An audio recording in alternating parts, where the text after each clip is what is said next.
Welcome, Logic fanboys, to another epic episode of Mac Music Review. In this epic episode, I take a dump on Logic, I say he's trash and terrible, and fit in with all the other music critics. And today we're looking at the project Bobby Tarantino. This is Bobby Tarantino 1. Bobby Tarantino 2 was more of a hit because of the songs 44 More and Everyday with Logic, and we already talked about Everyday on the channel. I'm going to link that down in the description if I remember. But this is Bobby Tarantino 1. This is the one that started off the Bobby Tarantino series. And it's only got 8 songs on it. This album, this mixtape, whatever you want to call it, only has 8 songs and 3 skits. The skits are Illuminatro, I don't know how to say that.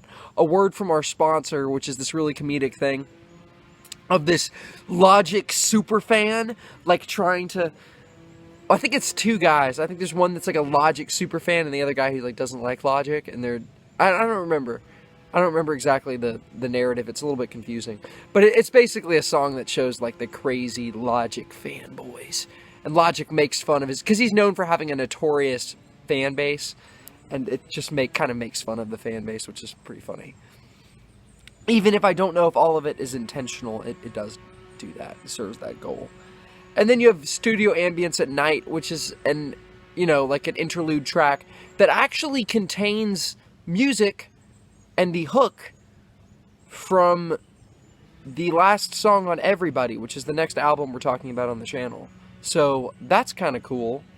This project is kind of all over the place in terms of quality. I think the bops on this thing, the songs that are jams that you rock out with, are so lame. They are so lame. Flexecution in the jam, it's just, these songs have super lame hooks. The beats are not terrible, but Logic is kind of terrible. Like, his rapping is just off on these songs. Like, it doesn't sound that great. Then you have Super Mario World, which is this just kind of goofy song. Really goofy. So maybe I shouldn't go too hard on it, but it's just totally pointless. With, once again, a really lame hook. It's very memorable and catchy, but it's kind of lame. And the whole song is kind of very small and weird and kind of lame. Also, the song Slave is really just exactly the same as Slave 2, but it's worse. It's solid, but it doesn't need to exist because Slave 2 is on here and they basically have like the same music, the same hook, and they both are on this album, and in my opinion, Slave is just inferior and it doesn't need to be on this album.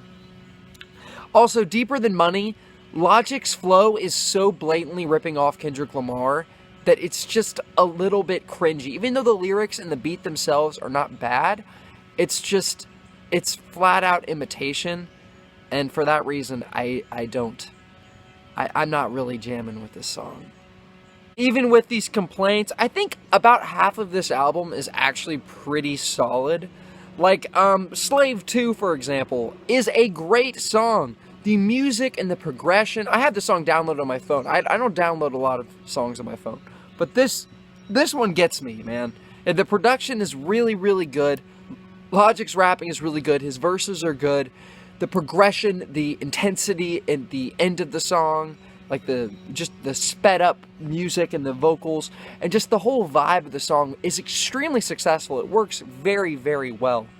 Also, Risk with Pusha T is epic. The song is epic. It's got Lord of the Rings, kind of like NF-esque epic Hans Zimmer background vocals, and it's got Pusha T on it. He's the only guest artist on this. He's the only guest artist. He's the only feature on this entire album, and he absolutely kills it. It's King Push, and he slays it. When you hear him go, yuck, at the beginning of the song, you're like, dang, it's a Pusha T. There's a Pusha T feature on this thing, and you get excited. But yeah, this is a pretty epic song.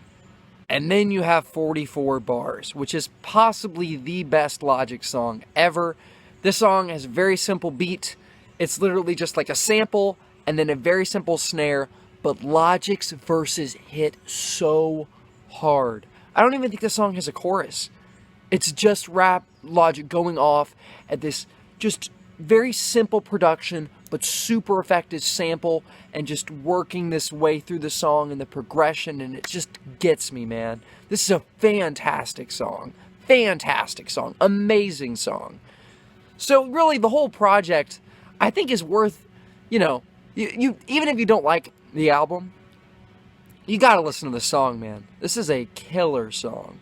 Also, Slave 1, like I said, is a good song. It's honestly good. It just feels like it doesn't have to be there because of Slave 2, and Slave 2 is better, but Slave by itself is still a very solid song. I am feeling very half and half about this project. I think half of it is either very meh and unimpressive. Half the album is very meh, unimpressive, uninteresting. I don't really care for it. And then half of it is actually pretty great or pretty good. It ranges from good with Slave to absolutely amazing with 44 bars. Also, Slave 2 is great song, really good, and Wrist is really good. So, I'm feeling dead in the middle in the score ratio. I'm going to have to give this thing a 2.5 out of 5. Thank you for watching this video. Do you mess with Logic? Are you on the Logic hype train, or did you hop off at a certain point? I'm telling you, man, I kind of hopped off with Bobby Tarantino too. I kind of lost. I think it was really, I didn't even listen to the album when it came out, despite being a Logic fan. And, yeah. I mean, I'm sort of a Logic fan. I don't even know. I just really, really like the album, Everybody. I don't know if I like it as much. We're going to have to listen to it a couple times to reevaluate. When I originally reviewed it, I gave it an insanely positive score. But we'll have to see. I'll have to look at it again and give you my thoughts on that in the next video. Probably coming out tomorrow, hopefully. Thank you for watching the video. Have a great rest of your day.